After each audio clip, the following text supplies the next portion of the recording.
ओम नमो भगवते वासुदेवाय बहुरूपाय हरे परमात्मने प्रणत क्लेशनाशाय गोविंदाय नमो नमो। हे कृष्ण करुणा सिंधु दीनबंधु जगत्पते गोपेश गोपियाकांत राधाकांत नमस्तुते। আমি আজকে যে আলোচনাটা করব সেটা হচ্ছে শিব কি বলেছেন আমাদের। ওম নম শিবায়, ওম নম শিবায়, ওম নম শিবায়। শিবদেব যে কি কথা বলেছেন এই কলিযুগ সম্বন্ধে, কলিযুগের উদ্ধার সম্বন্ধে, মানব কিভাবে উদ্ধার পাবে সে সম্বন্ধে তিনি কিছু বলেছেন, সে কথাই আমি আপনাদের শোনাবো।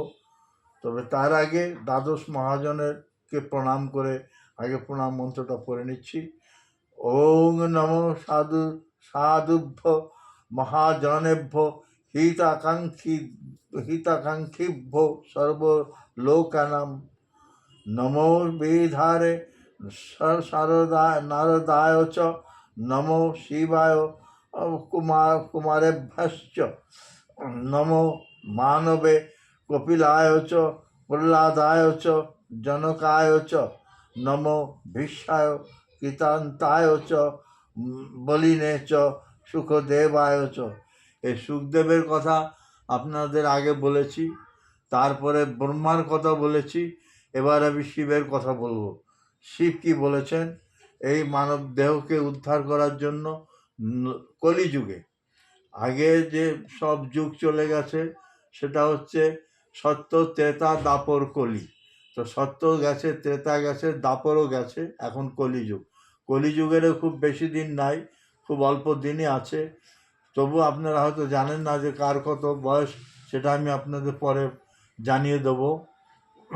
কোন যুগে কত বৎসর তাদের আয়ু ছিল, বৎসরের আয়ু মানে যুগের আয়ু, সেটা আপনাদের পরে আমি জানিয়ে দেবো।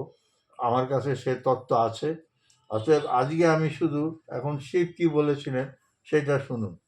শিব বলেছিলেন নারদকে, হে নারদমুনি, বৎস পূর্বাকালে মহর্ষিগণ শ্রী সনত কুমারের কাছে তত্ত্বকথা জিজ্ঞাসা করাতে তিনি বলেছিলেন দুর্লভ মনুষ্য জন্ম লাভ করে কারো সঙ্গে শত্রুতা আচরণ করা বিদেহ নয়। যারা আসক্তভাবে বিষয় ভোগ করেন তারাই অচিরে শ্রেয় লাভে সমর্থ হন। যাকে আশ্রয় করলে কি ইহলোক কি পরলোক কোথাও শোক বা ভয়ের লেশমাত্র থাকে না, সেই শ্রীহরির পাদপদ্ম আশ্রয় করো, সেই শ্রীহরির পাদপদ্ম আশ্রয় করো। এই জড়জগতে যাদের লোভ নেই তাদের শোকও নেই।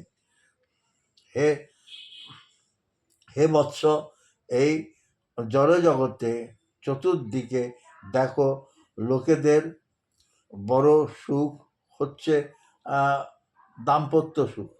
সমস্ত লোকেদের মধ্যে যিনি স্বয়ং একাকী অবস্থান করতে সমর্থ হন তিনি জ্ঞানতৃপ্ত, তাকে কখনো শোকের অধীন হতে হয় না। ইন্দ্রিয় তর্পণকারী মানুষেরা জড় কর্মের বশীভূত হয়। এভাবে তারা শুভ কার্য বলে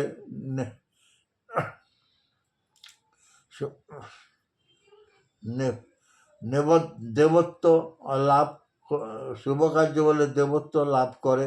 শুভ ও অশুভ মিশ্র ফলে মনুষ্যত্ব লাভ করে এবং অশুভ কার্য করে ফলে ইতর জন্ম লাভ হয়। আসক্তি ও মোহবশত লোকে চোখটা একটু অসুবিধা বললে লোকে কোষকার লোকের মধ্যে কোষকার মতো নিজ কর্মসূত্রে আবদ্ধ হয়ে পড়ে। সমস্ত মানুষকে দেখো তারা কেমন কেমন জরা মৃত্যুতে আক্রান্ত হয়ে এ জীবন পরিত্যাগ করছে এবং অন্য জীবন গ্রহণ করতে বাধ্য হচ্ছে। এক জীবন থেকে অন্য অন্য জীবনে স্থানান্তরিত হতেই হয়, অথচ মানুষ আসক্ত ও মোহবশত হয়ে স্নেহ জালে বদ্ধ হয়ে লাভ করেছে দুঃখ কষ্ট। স্ত্রী পুত্র পরিজন, শরীর, সঞ্চিত ধন সম্পত্তি কিছুই পরলোকে তার সহগামী হয় না, কেবলমাত্র সহচর হয়ে থাকে পুণ্য ও পাপ, অর্থাৎ তোমার কর্মফল। অতএব হে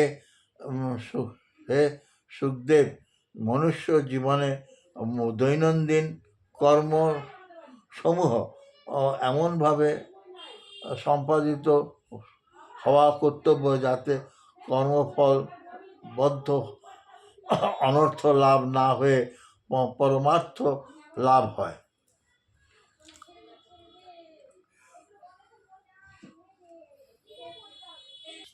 হ্যাঁ, হে সুখদেব, সবার কর্তব্য হচ্ছে সত্য বাক্য প্রয়োগ করা, যে বাক্য দ্বারা জীবের সমধিক মঙ্গল লাভ হয়,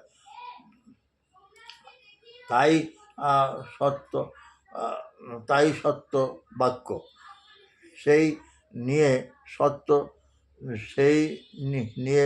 সেই নিত্য সত্য পরমেশ্বর ভগবানকে আশ্রয় করলে কোনো কালে জীবের আর ভয় বা শোকের লেশমাত্র থাকে না।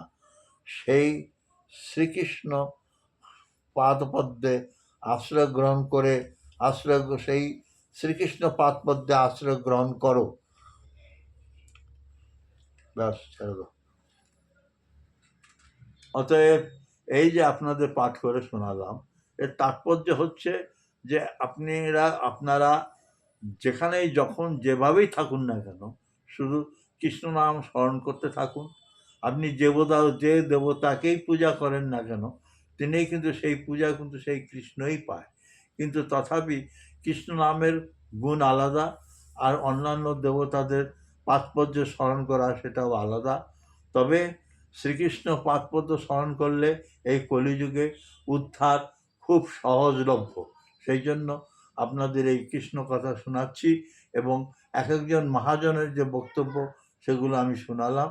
এতে করে আপনারা যদি তৃপ্ত হতে পারেন এবং যদি কৃষ্ণ নাম করতে পারেন, নিশ্চয়ই আপনারা ভালোভাবে সুন্দরভাবে উদ্ধার হতে পারবেন এবং যতদূর পারবেন সত্য কথা বলার চেষ্টা করবেন, মিথ্যার আশ্রয় নেবেন না কোনোভাবেই না। তবেও শাস্ত্রে আছে, যদি জন্ম মৃত্যু মানুষকে যে কোনো পথে বা কখনো মানুষকে মিথ্যা বলতে হয়, তার মধ্যে হচ্ছে যেমন ব্যবসা ক্ষেত্রে, যেমন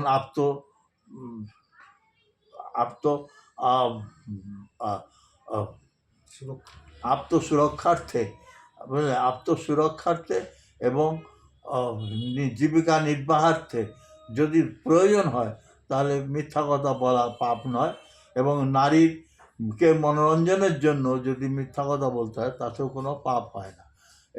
এই চারটে কথা আপনারা খেয়াল রাখবেন, এতে আপনারা পাপের কোনো চিন্তা করবেন না, তাতে পাপ হয় না।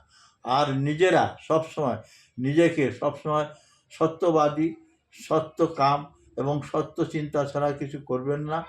আর সবসময় নিজেকে পাপীও ভাববেন না, সবসময় নিজেকে পুণ্যবান ভাববেন, ভগবানের চরণে আশ্রয় নেবেন, তাহলে আপনারা নিশ্চয়ই এই কলিযুগে উদ্ধার হতে পারবেন। এখানেই শেষ করছি।